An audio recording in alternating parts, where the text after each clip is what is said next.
का मजा नहीं आता है। अल्लाह अकबर। मैंने कहा जब गम होते हैं तब भी माँ याद आती है, खुशी होती है तब भी अपने याद आया करते हैं। जब हजरत यूसुफ को ऊँटनी पे डाल करके लाद के लेके चलने लगे, किनान के कब्रिस्तान से सवारी गुजरी है, निगाह उठी है, हजरत यूसुफ की माँ की कब्र निगाहों के सामने थी। अब क्या कर सकते थे, पैरों में बेड़ियां है, हाथों में हथकड़ियां है, लेकिन माँ की कब्र सामने है। बेटा माँ की कब्र से कैसे रुक पाता, अपने आप को सवारी से गिराया, कोनियों के पल चलते हुए माँ की कब्र पे गए हैं। जाने के बाद चेहरा रखा, कहते हैं माँ देख तो सकी, ये तेरा वही यूसुफ है तू जिसे चूमते हुए नहीं थकती थी, ये वो यूसुफ है जिसे प्यार करते नहीं थकती थी। अल्लाह अकबर। माँ की कब्र की मिट्टी उठाई है, कभी चूम रखे हैं, कभी माथे पे लगा रखे हैं। ए माँ देख तो सही, आज भाइयों ने जिसे गोलियों में बेच दिया है वो यही तेरा यूसुफ है। रोते जा रहे हैं, रोते जा रहे हैं। इतने में पीछे से आया वही जो इनकी सवारी की निगरानी कर रहा था।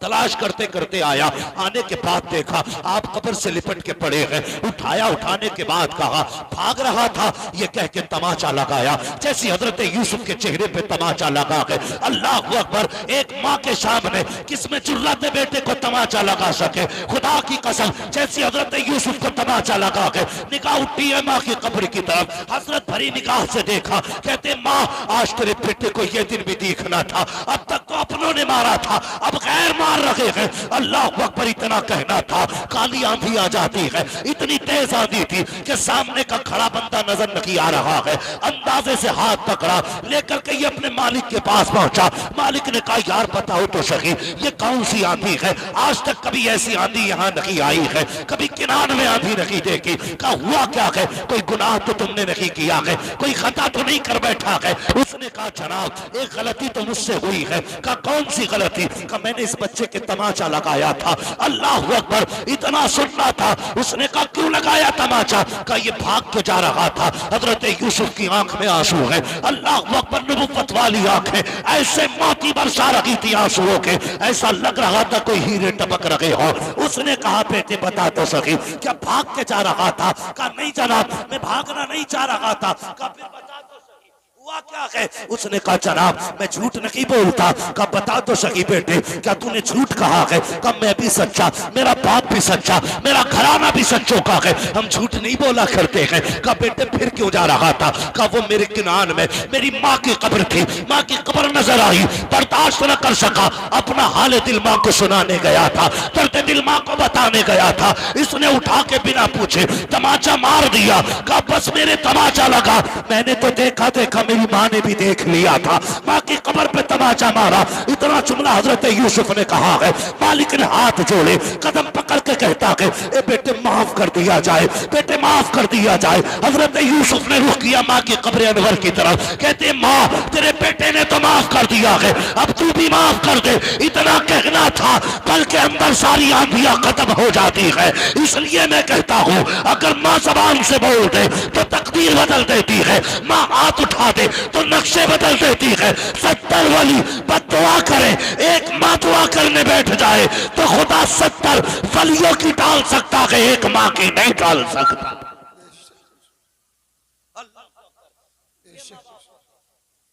दुल्हन वालों, शादीशुदा जिंदगी गुजारने वालों, माँ की आवाज को तमाशा बताने वालों, माँ को जानवर कह के आवाज देने वालों, तुझे क्या पता माँ क्या है? खुदा की कसम ये माँ वो है जितना जमीन पे औलाद से प्यार करती है उतना ही जमीन के अंदर जाके औलाद से प्यार करती है। लो वजीफा दे के जा रहा हूं हाजीपुर वालों, अगर कोई काम बिगड़ने लगे कुछ मत करना, माँ जिंदा है तो कदमों में बैठ जाना, और कब्रिस्तान चली गई है तो फातिहा पढ़ने चले जाना। सबसे बड़ा तावीज़ है, सबसे बड़ा तावीज़ है। हजरत यूसुफ अलैहिस्सलाम बेच दिए गए, बिक गए। कौन कौन सी मुसीबतें नहीं उठाई, कौन कौन सी मुसीबतें, जेल काटी, कैद में रहे 40 साल, बाप बेटे की जुदाई का लंबा अरसा, और इतना लंबा अरसा सोच भी नहीं सकते। जिस कैद के अंदर हजरत यूसुफ को डाला गया था उसमें एक छोटा सा रोशनदान था, और कैद खाना ऊपर नहीं नीचे था, छत से मिला रोशनदान था। एक ना आप कैद के अंदर रोज देखते थे यार कोई तो हो जो मेरे शहर का आ जाए, कोई तो हो जो मेरे शहर का आ जाए। रोते थे ये सोच के मेरे बाप पे क्या गुजरी होगी, मेरे बाप पे क्या गुजरी होगी। अल्लाह अकबर। जब जुदा होने लगे थे भाइयों से ना, तो कहा था मैं तुम्हारा गुलाम हूँ, बिक तो गया हूँ, मेहरबानी करो मुझे थोड़ा सा मोहलत दो। कहा क्योंकि अपने आकाओं को आखिरी सलाम करना चाहता हूँ। कहा भाइयों बैठ जाओ, तुमने मुझे बेचा, मैंने शिकवा नहीं किया, तुमने मुझे लातों से मारा, मैंने कुछ नहीं कहा, तुमने गालियां दी, मैंने कुछ नहीं कहा। हर भाई जमीन पे बैठा, हजरत यूसुफ यूं गले में हाथ डालते थे भाई के, लिपट के रोते थे। आखिर में जाते जाते कहा जो मेरे साथ किया है वो मेरे बिन्यामीन के साथ ना करना, जो मेरे साथ किया है वो मेरे बिन्यामीन के साथ ना करना। ओ यार रिश्ते कितने अजीम होते हैं, कभी ने पहचानो तो सही।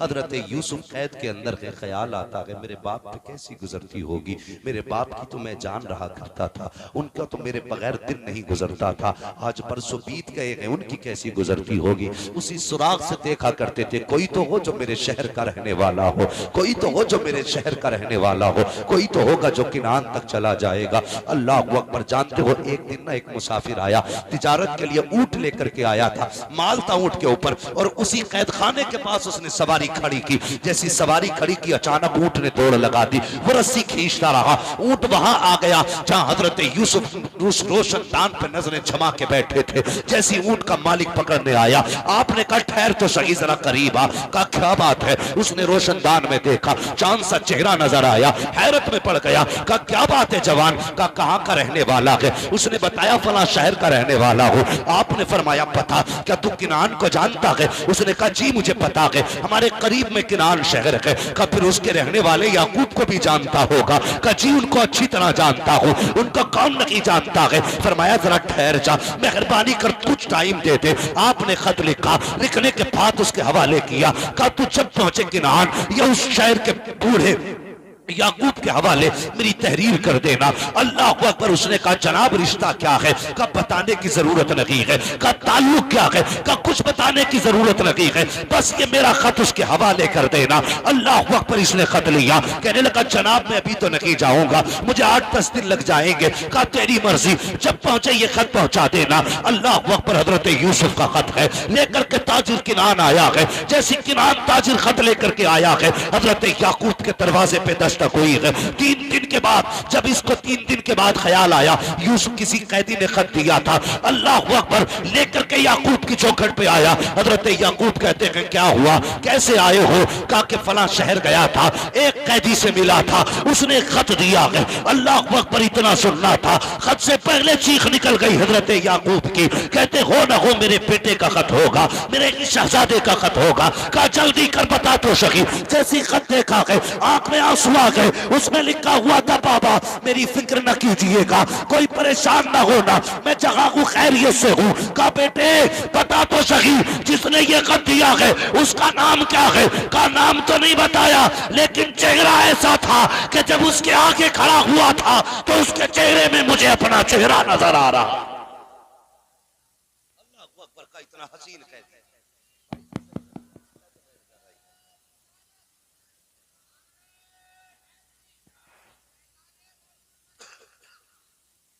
ये रिश्ते होते हैं बाप बेटे के।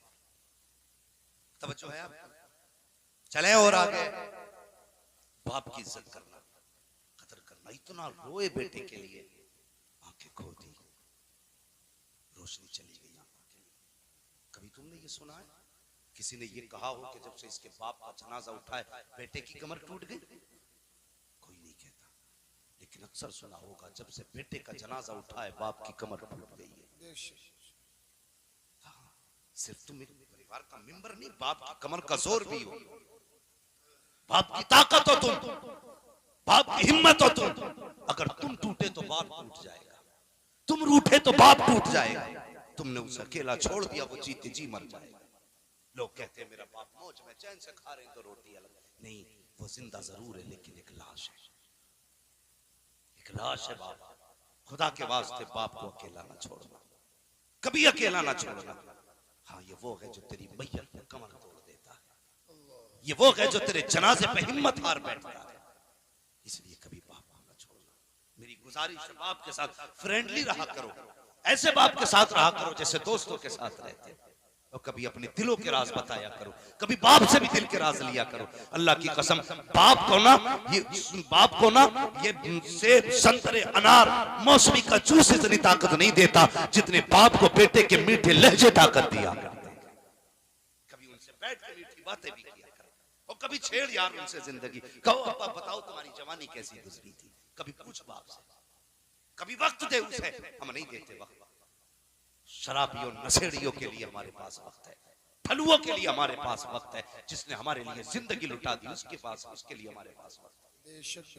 कैसी जिंदगी जी रहे बाप, क्या है सोचते यार मौलवी तो ये ऐसी ही बातें करते रहते हैं। अल्लाह की कसम मौलवी कभी अपनी बात नहीं कहता, जब भी कहता है रसूल पाक की बात करता है। सच्ची बात हमारी हो तो वापस कर जाओ, कितना अहम रिश्ता तुम्हें पता है। फिर खुदा ने कितनी इज्जतें बख्शी। हजरत यूसुफ ने कहा था उससे बस इतना कह देना, दुआ कर दे, दुआ कर दे खुदा मिलाए ना मिलाए तुझसे, मुझे कैद खाने से रिहा कर दे। मुअर्रिखीन लिखते हैं हजरत यूसुफ की आजादी में हजरत याकूब की दुआएं शामिल थी। ये लिखा है मुहक्किकीन और मुफस्सिरीन ने, अगर याकूब दुआ न करते तो यूसुफ न निकलते। तारीख बयान करते हैं हजरत याकूब ने दुआ की, अल्लाह ने हजरत यूसुफ को फिर वो रुतबे अता किया, आजादी मिली। और आजादी कैसी मिली, अल्लाह अकबर, वो बड़ा करीम है, बेनियाज है। कभी बेचे तो खोटे सिक्कों में बेच देता है, और जब फिर उसी यूसुफ का सौदा किया जाए ना तो हीरे चांदी भी कम पड़ जाया। बेचने वाला वही है, बिकने वाला भी वही है, लेकिन कीमतें अलग अलग हैं। बस फर्क है कि रब की मर्जी है, जब चाहे कौड़ियों में बेच दे, जब चाहे हीरे जवाहरात ठोकरों में रख दे। फिर जो बोली लगी है अल्लाह अकबर, हीरे जवाहरात कम थे उनकी बोली। हाँ, फिर तख्त शाही पे बैठे, कहता आया मिलाना था रब को, फरमाने लगे रजिस्टर था, रजिस्टर फरमाते थे जब भी कोई आए ना उससे दो बातें जरूर पूछनी है। कौन सी, कहां से आए हो, क्या लेके आए हो। नाज लेने आए हो, नाज लेने आए हो, कहत पड़ा था नाज लेने आए हो, क्या लेके आए हो, किस शहर से आए हो। कहने लगे अगर कोई किनान का आ जाए ना तो बस इतना तो पूछना कहां से आए हो, ये मत पूछना क्या लेके आए हो। वाह वाह वाह, ये रिश्ते हैं अल्लाह। कहने लगे ये मत पूछना क्या लेके आए हो। हजरत यूसुफ अलैहिस्सलाम के खुदाम खड़े हैं दरवाजे पे, जो आता था कहां से आए, फलां जगह से, क्या लाए का सोना लाए हैं, क्या लाए के चांदी लाए हैं, क्या लाए के ये लाए हैं, उसके बदले में नाज दिया जाता। अल्लाह अकबर, एक दिन बारी आ गई हजरत यूसुफ के भाइयों की, कहा कहां से आए हो, कहा किनान से आए हो। इतना सुनना था, रजिस्टर बंद किया, तोड़ लगाई, कहा हुजूर के, कहा क्या बात है, कहा कुछ किनान के मेहमान आए हुए हैं। अल्लाह अकबर, वो भाई जिन्होंने कैद में डाला था, वो भाई जिन्होंने भाई के मुंह पे तमाचे मारे थे, वो भाई जिसने भाई को कौड़ियों में बेचा था, वो भाई कल जब दुश्मनी करके मौत के मुंह में धक्का दे के आए थे, वो भाई जिसने बेटे को बाप से जुदा किया था, वो भाई जो खून के प्यासे थे, आज वो भाई के दरवाजे पे सवाली बन के आ रहे हैं, मोहताज बन के आ रहे हैं। चाहते तो ये भी कर सकते थे कि उनको कैद में डाल देते, ये भी कर सकते थे कि सरतन से जुदा करा देते, इसलिए कि यूसुफ आज बादशाह बन करके बैठे हैं। लेकिन पता चला भाई आए हैं, सारी नफरतें खत्म हो गई। कहा ये तो पूछ लिया है कहां से आए हो, ये मत पूछना क्या लाए हो। कहा किस लिए, कहा ये जितने आए हैं सल्तनत के मेहमान हैं, लेकिन जो किनान से आए हैं वो बादशाह के मेहमान। नाराए तकबीर, नाराए रिसालत, उलमाए अहले सुन्नत, अल्लामा मुफ्ती हम्माद अली साहब किबला माशाअल्लाह अपने दस्तरखान पर बिठाया, सोने के बर्तन में खाना खिलाया। फिर बुलाना था याकूब, हजरत बिन्यामीन के बारे में मामला था, बिन्यामीन को रोका, बाकी को भेज दिया। यही हुआ ना, लो जी हमारे बाप तो आ ही नहीं सकते, कहा क्योंकि उनकी आंखों की रोशनी जा चुकी है, बहुत रोए, बहुत रोए। उन्हें पता था ये बाप मेरे गम में रोया है, बहुत रोए। कहने लगे लो मेरा कुर्ता ले जाओ, उनकी आंखों पे रख देना, उनकी आंखों की रोशनी आ जाएगी। सुभान अल्लाह, सुभान अल्लाह। कुर्ता दिया, वापसी हुई, आंखों की रोशनी हुई, वापस आए। लेकिन सुनना जरा जो बात बताना चाहता हूं, एक बात याद रखना, हजरत याकूब अलैहिस्सलाम ने जैसे दरबार में कदम रखा, 40 साल के बाद मुलाकात की बात बेटे से। कितने साल के बाद, सारे बोले कितने साल बाद, 40 साल के बाद मुलाकात है। अल्लाह आपको सलामत रखे, बहुत अच्छा सुन रहे, 40 साल के बाद मुलाकात हुई। देखा ना तो ऐसे डूब गए उनके चेहरे में कि ये भूल ही गए कि मुझे उठना भी है, भूल गए, बैठे रह गए, बेटे बाप के चेहरे में खो गए।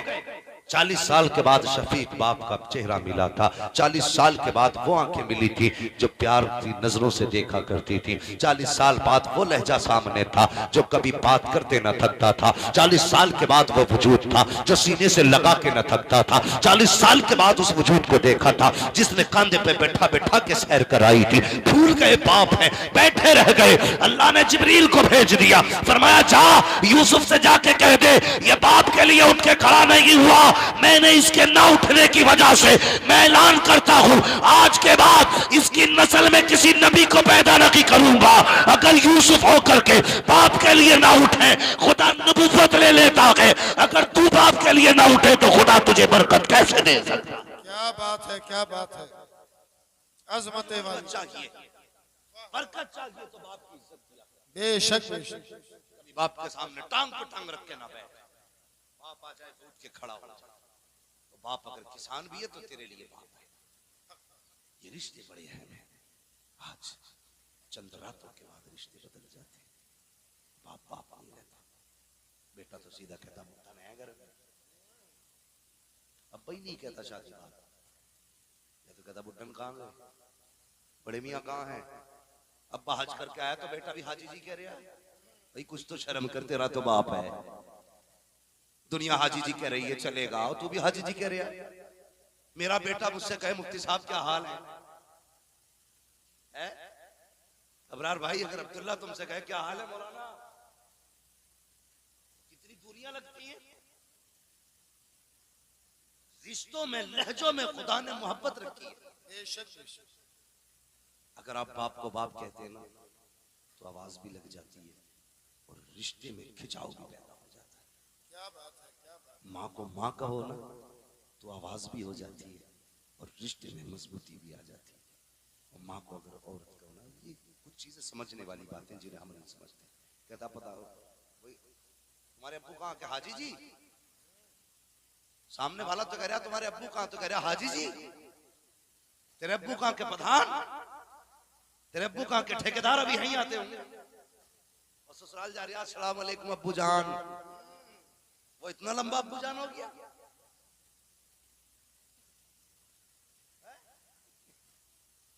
इतनी जोर से अब्बू जान के सलाम करता, पूरे मोहल्ले को पता चल जाता फलां का दामाद आ गया। अब्बू अम्मी वो मुंह ही नहीं सूखता है, मुंह खुलता ही नहीं। शर्म कर यार, शर्म कर।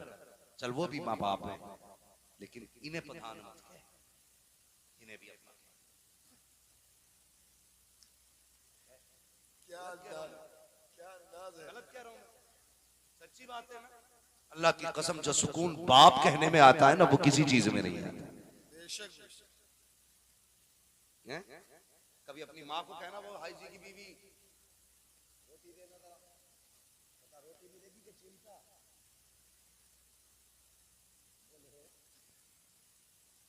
दो ही चीजें मिलेंगी, या चिमटा या पकड़ी। तो ये थोड़ा ख्याल करो रिश्तों का। अब्बा है तो अब्बा कहा करो, माँ है तो माँ कहा करो। इनके कान तरस जाते कोई हमें बाप कहे। जिन पे औलाद नहीं होती ना वो इसी जुमले के लिए रोते हैं। अल्लाह ऐसा, अल्लाह एक बेटा दे दे जो हमें बाप कह के आवाज दे। जवानों अल्लाह करे सबके सरों पे सेहरे बंधे, जिनके नहीं बंधे हैं हाँ, और जिनके बंध गए हैं अल्लाह उनके सेहरों की बहारें सलामत रखे। अल्लाह उनकी बीवियां सलामत रखे।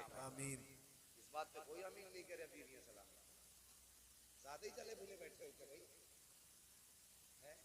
अल्लाह जोड़े सलामत रखे, आमीन। ये याद रखना। मैं ये बात भी तजर्बे से कह रहा हूँ, लोगों ने मुझे बताया, हजरत 80-80 साल के बुजुर्गों ने बताया, कहने लगे अल्लाह ने जो बरकत पहली बीवी में रखी है ना, बुरा ना मानना भाई, तीसरी चौथी वाले नाराज ना, बस मैं एक बात बता रहा हूं, अल्लाह ने जो बरकत पहली बीवी में रखी है ना वो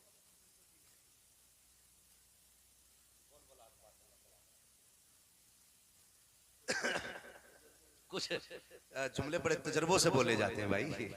अल्लाह आपको सलामत रखे। मैं तो वो कहने लगे मौलाना उनकी उनकी बाल सफेद थे, कहने लगे मेरी पहली बीवी थी, उनका इंतकाल हो गया, मैंने दूसरी बीवी से दूसरी औरत से निकाह किया। कहने लगे मैं जब 35 साल का था तब मैंने 16 साल की लड़की से निकाह किया। कहने लगे लेकिन आज तक ना, ये खिदमत तो बहुत करती है लेकिन याद पहली बीवी की आती है। अल्लाह पहली बीवी की आदत है।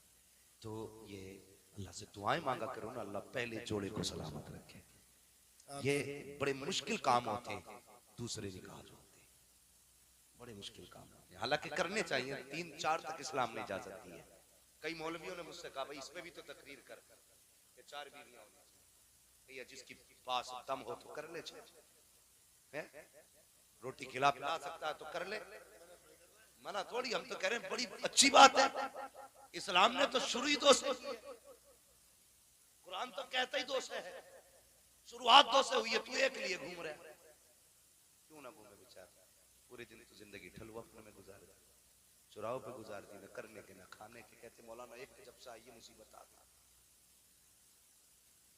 मशवरे देने वाले लोग मिलेंगे आपको, बड़ी बड़ी जिंदगी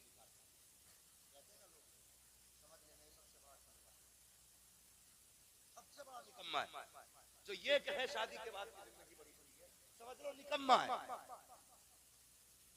इसलिए कि मेरे हुजूर फरमाते हैं कि जब बंदा निकाह कर लेता है तो अल्लाह हर नेकी को 70 गुना बढ़ा दिया करता है। सुभान अल्लाह, सुभान। और इंसान मुकम्मल ही तब होता है जब निकाह कर लेता है। जब निकाह के बाद मुकम्मल है तो निकम्मे ठल्ले, तुझसे किसने कह दिया निकाह के बाद जिंदगी मुसीबत? निकाह के बाद जिंदगी बड़ी पुरसुकून होती है, बड़ी पुरसुकून होती है। बेहतर करो, हालात बेहतर करो, लेकिन शर्तें थोड़े निकाह भी सस्ते कर लो। है मुखिया का पोता हूं, 10 लाख से कम नहीं ले जी भाई, इससे कम नहीं लेना मुझे भी, 10-15 लाख तो चल जाएगा। असरार भाई बैठे नहीं,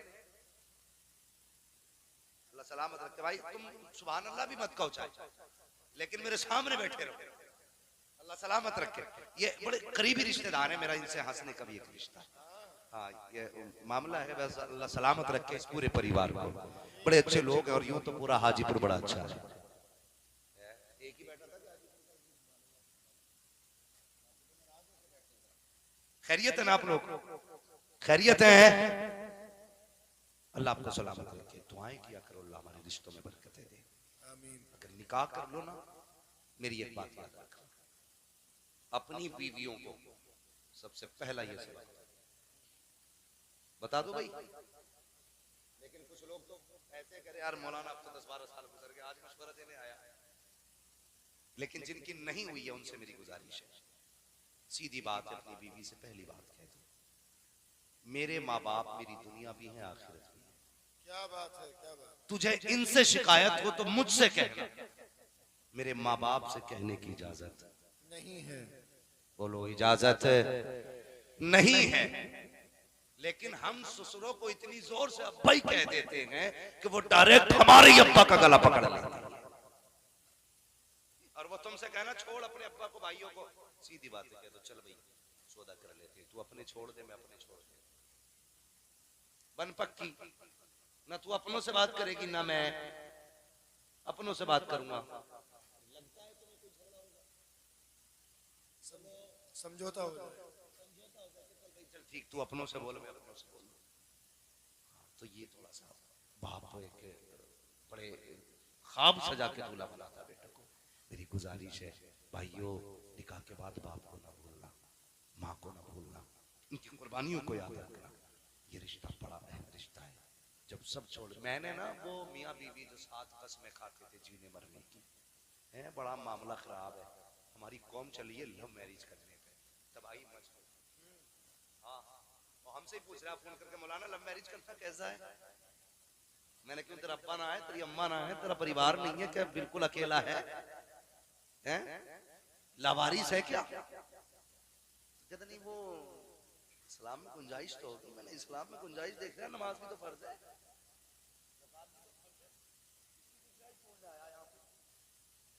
इस्लाम ने मना किया है इन चीजों से। किन चीजों से? जिनसे अपनों की इज्जतें जाए, अपनों का वकार जाए, जिससे सोसाइटी में नाम उछले। उन कामों से मना किया इस्लाम ने भाई। वो तुमने देखा ना तौफीक वाला मसला है, उसने सरासर गलत किया। लव मैरिज के भूत चढ़े और फिर उसके बाद नशा कैसे उतरा, 32 टुकड़े करके रखे। आफ्ताब देख रहे हो ना न्यूज आफ्ताब वाली, 32 टुकड़े करके रखे। ओ खुदा के बंदे मत कर लव मैरिज, अरेंज मैरिज कर। अल्लाह तेरे घर में भी बरकतें देगा, तेरी नस्लों में भी बरकतें देगा। हाँ नौजवानों, ये जदीद दौर की हवा में मत बह जाना। नया दौर है भाई, खुद मर्जी से चुनेंगे, मत चुने अपनी मर्जी से, बाप की मर्जी से कर ले। 19% भी होगी ना तेरी नजरिए से, 21 ना हो, अगर 19 भी होगी ना, उसे इज्जत से जगह दे दे। तो यहाँ इज्जत से जगह दे, बाप को इज्जत दे दे, अल्लाह क़यामत में तुझे इज्जत अता कर देगा। बेशक बेशक। हाँ नाराज ना हो ना। और ये फोन फान वाली फेंको एक तरफ, मशवरा दे के जा रहा हूँ, मशवरा दे के जा रहा हूँ। जिन लड़कियों को माँ बाप शौहर घर से निकाल देता है, उन्हें कौन सीने से लगाता है? बोले माशाल्लाह, सारे बोले कौन? बाप लगाता है ना। तो सबसे बड़ा हमदर्द कौन होता है बेटी का? बाप। क्या कोई बाप अपनी बेटी को ये इजाजत देगा कि निकाह से पहले किसी से 3 घंटे फोन पे लग के बात कर? नहीं। जो भी बेटी बात करती है छुप के ही तो करती होगी।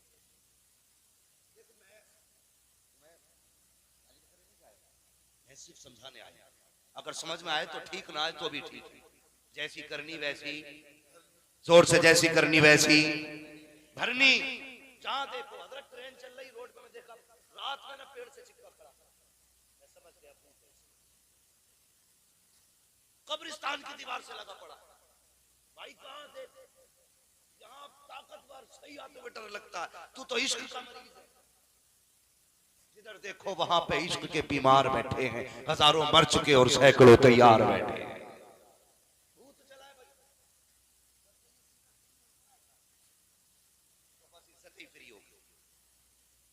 होने से इज्जत फ्री होगी। ये समझाना चाहता हूं जवान, जब बाप तुम्हें बेटी को घर से निकलने की इजाजत नहीं देता, जो तेरे बदन पे किसी की नजर डालने की इजाजत नहीं देता, जो तेरे सर से दुपट्टा उतारने की इजाजत नहीं देता, वो बाप तुझे कैसे इजाजत देगा? खैर महरम से घंटों घंटों बातें करो। और अब निकाह करने वालों, लव मैरिज वालों, जरा जवाब देना। जिस बाप ने 18 साल खूने जिगर पिला के पाला, अगर ये बेटी उसकी ना हो सकी तो तेरी कैसे हो सकती है? अगर जिंदगी में बरकतें चाहते हो, आज तू पसंद आया तो बाप को छोड़ के चली आई, कल कोई और पसंद आ जाएगा, तुझे छोड़ के चली जाएगी। इसलिए फैसला ये कर, बेटी वो नहीं चाहिए जो घंटों बात किया करे, बेटी वो चाहिए जो खुदा से भी प्यार करे, मुस्तफा से भी प्यार। बेशक बेशक, सुभान अल्लाह सुभान।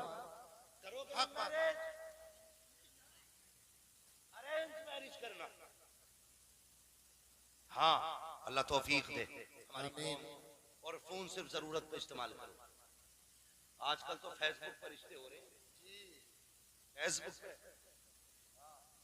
लोग बड़े चालाक हो गए, दिखाने के मुंह और है, दिखाने के मुंह और है। जब दिखाई गई तो हूर थी, निकाह में आई तो बस फिर क्या चुड़ैल दे बाबा।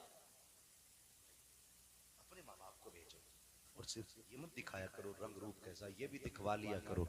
अब मजरा देख के आना, उसके माथे पे सजदों का नूर है कि नहीं, उसके लहजे में कुरान की खुशबू है कि नहीं, जब वो चलती है तो कनीज़े फातिमा लगती है कि नहीं, जब वो तुमसे बात करे तो ये देखना नजरें झुका के बात कर रही है, ये नजरें मिला के बात कर रही है। दुपट्टा कहाँ हो ये देखना। हमने ये तो नहीं देखा कि बेटी का दुपट्टा कहाँ था, उसका गले में दुपट्टा आया, कहने लगे बेटी एक नंबर है, बालों खुले थे, का बड़ी हसीन थी। नहीं प्यारे, हसीन वो नहीं होते हैं जिनके सर पे हया की चादर नहीं होती है, हसीन वो नहीं होते हैं जिनके बदन पे शर्म का लिबास नहीं होता है, हसीन वो नहीं होते हैं जिनके गलों में दुपट्टे पड़े होते हैं, हसीन वो होते हैं जिनकी नजरें हया से झुकी होती हैं, हसीन वो होती है जो कनीज़े फातिमा नजर आती है, हसीन वो होती है जो हया के लिबास में लिपटी हुई हो। अरे हसीन वो नहीं है जिसे लोग मुड़ मुड़ के देखा करें, हसीन वो होती है जिसे फरिश्ते भी छुप छुप के देखा करें। क्या बात है, नाराए तकबीर,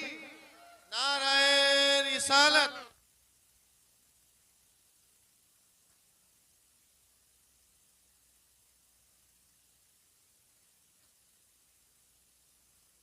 नाराज बीवी से 2 ही सौदे करने जो मैंने बताया। इंशाअल्लाह यहां भी खुश रहोगे, वहां भी खुश रहोगे। निजाम अपने हाथ में होता है। अगर हम ठीक तो सब ठीक। कहते जी फलां की तो बहू बड़ी खराब आई है। बहू खराब नहीं, लल्ला ही खराब है। लल्ला खराब होता, बहू नहीं। बहू की तो डोर लल्ला के हाथ में है। जब लल्ला खुद कह रहा ना, बहू से बैठ के देख ली, मेरे अब्बा इतने खराब हैं, मेरे साथ ऐसा करा मेरे अब्बा ने, और मेरी अम्मा तो पूछे ही मत।